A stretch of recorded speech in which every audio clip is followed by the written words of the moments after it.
Sizimle çok taşlar üzücü bir sen anda büyük tutmaş oldu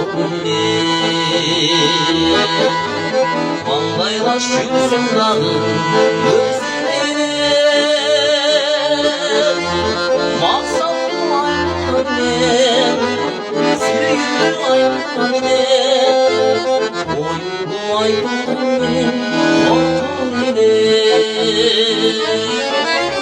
Maksatlı ayaklarım Sürüyü ayaklarım Oyunlu ayaklarım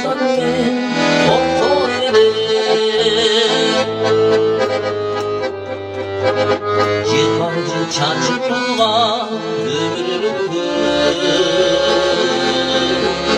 Çıtan kırkayla durulan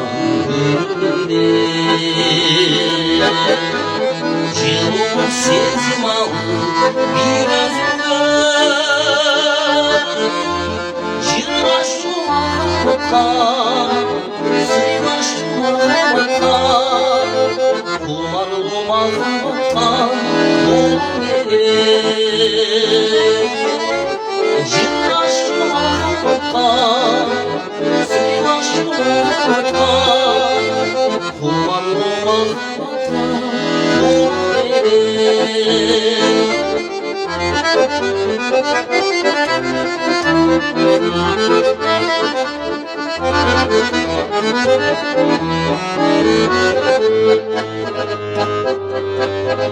Sezimleri tatlı unuttum Kulvarlarım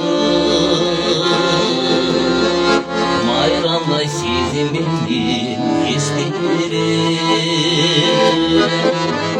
Maksatlar konu gibi ağlaştı Mahabatımı sürüntümü Yürüntümü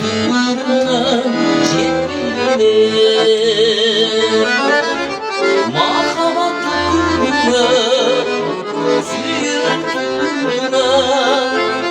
Yürüntümü